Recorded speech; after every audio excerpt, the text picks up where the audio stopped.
día a día, alimentándonos de la palabra del Señor. En la voz de Monseñor Enrique Díaz. 29 de mayo. Es el 9º domingo del tiempo ordinario. Acerquémonos a nuestro Dios, que tanto amó al mundo, que dio a su Hijo único, para que todo el que crea en Él tenga vida eterna. Evangelio de San Lucas, capítulo 7, versículos del 1 al 7. En aquel tiempo, cuando Jesús terminó de hablar a la gente, entró en Cafarnaún. Había allí un oficial romano que tenía enfermo y a punto de morir a un criado muy querido.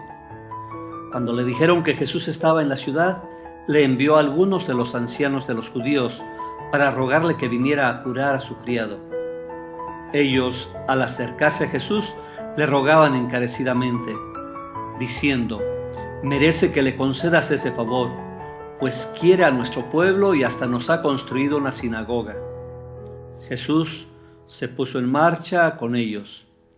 Cuando ya estaba cerca de la casa, el oficial romano envió unos amigos a decirle: «Señor, no te molestes, porque no soy digno de que tú entres en mi casa. Por eso ni siquiera me atreví a ir personalmente a verte. Basta con que digas una sola palabra y mi criado quedará sano. Porque yo, aunque soy un subalterno, tengo soldados bajo mis órdenes, y le digo a uno ve y va, a otro ven y viene, y a mi criado hace esto y lo hace». Al oír esto, Jesús quedó lleno de admiración, y volviéndose hacia la gente que lo seguía, dijo: «Yo les aseguro que ni en Israel he hallado una fe tan grande». Los enviados regresaron a la casa y encontraron al criado perfectamente sano. Palabra del Señor. Una realidad. Cuando todo parecía que podría ir por buen camino, surgieron las peores e inesperadas dificultades. Con muchos trabajos se había logrado reunir un poco de dinero para comprar un terreno donde se ubicaría la casa del migrante. La necesidad era urgente y al fin se había logrado localizar un terreno que parecía apropiado. Pero cuando los vecinos se dieron cuenta de la posibilidad de que junto a ellos se instalara un refugio para migrantes, pusieron el grito en el cielo.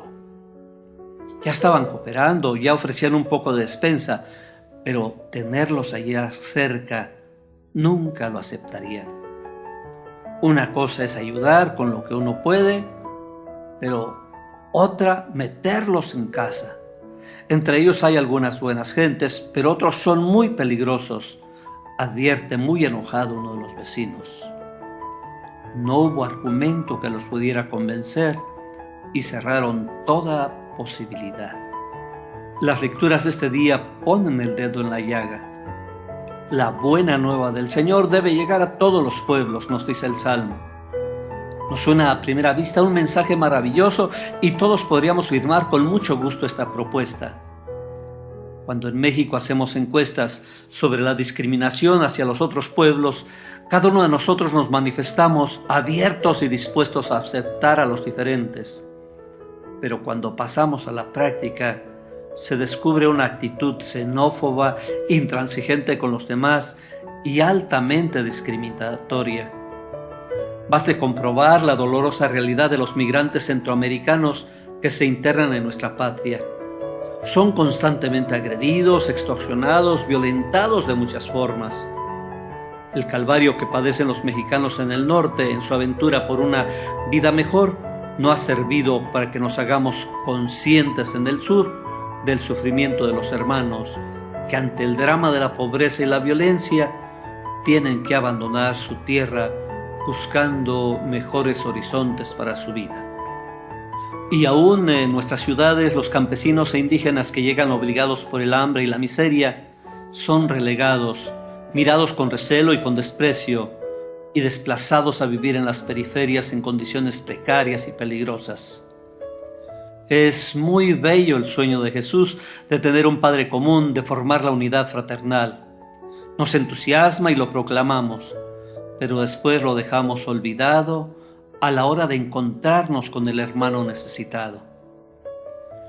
El pueblo de Israel, quizás justificado por la elección divina, se muestra especialmente cerrado y hostil hacia el extranjero. Sin embargo, En la bella oración que nos presenta Salomón para bendecir el templo, no solamente se ofrece el templo como casa de oración, de sacrificio y de escucha para el israelita piadoso, sino que en una bella profecía abre generoso sus puertas al que llega de países distantes, para que su oración y su voz también sea escuchada. Si se abre lo más sagrado que es el templo, ¿cómo no abrir el corazón? Si tenemos un Padre que hace salir su sol sobre buenos y malos, ¿por qué nosotros hacer distinciones discriminatorias y ofensivas? San Lucas nos dibuja una escena donde la misericordia y la fe resplandecen esplendorosamente. Nos sorprenden los ancianos de los judíos suplicando a Jesús un favor para un oficial romano. Su intercesión insistente, sus razones y argumentos buscan disminuir la natural aversión al extranjero, como si Jesús necesitara ser obligado a mostrarse misericordioso. Él está dispuesto a visitar la casa del que se considera impuro. Quiere superar las fronteras impuestas por las leyes y las costumbres. Su amor y su misericordia no conocen los límites que imponen la diferencia de razas, la situación económica o las ideologías fundamentalistas.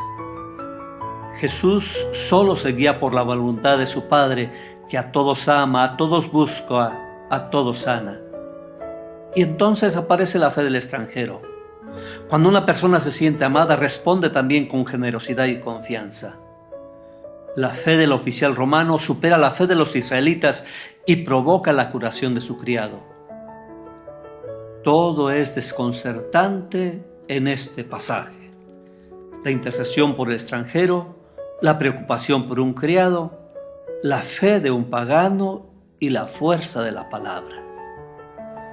La propuesta de Jesús es la única que tiene sentido porque abraza en su amor a todas las personas, de todas las razas, de todos los países. El Papa continuamente nos ha sacudido con fuertes reclamos, pidiéndonos reconocer y atender a los refugiados, a los migrantes, a los que vienen de lejos. En Ciudad Juárez nos insistía en que la frontera es un paso, un camino cargado de terribles injusticias. Esclavizados, secuestrados, extorsionados, muchos hermanos nuestros son fruto del negocio del tráfico humano, de la trata de personas. No solo sufren la pobreza, sino que además tienen que sufrir todas estas formas de violencia, injusticia que se radicaliza en los jóvenes. Ellos, carne de cañón, son perseguidos y amenazados cuando tratan de salir de la espiral de la violencia y del infierno de las drogas. ¿Y qué decir de tantas mujeres a quienes han arrebatado injustamente la vida? No más muerte ni explotación. Igualmente, el Papa ha insistido machaconamente frente a las naciones europeas, denunciando el cementerio de refugiados en que se han convertido sus mares ante la indiferencia generalizada. El Señor Jesús es el rostro misericordioso del Padre, que se transforma en caricia para los diferentes y en refugio para los migrantes y desplazados. No seamos indiferentes ni a las grandes tragedias internacionales, ni a la constante y lastimosa discriminación que en casa, en el trabajo, en la sociedad, destruye y aniquila a las personas. Retomemos hoy el gran sueño de Jesús, que todos sean uno como tu Padre y yo somos uno. No es uniformidad, es cariño que descubre en todos los caminantes un hermano, hijo del mismo Padre. No son extraños, son nuestros hermanos. ¿Cómo los estamos tratando? Padre de misericordia, cuyas entrañas reciben con bondad a todas las personas, enséñanos a ver en cada extranjero el rostro de Cristo y en cada persona diferente un hermano. Amén. Por eso guíame por siempre. Esta fue una reflexión de la palabra del Señor.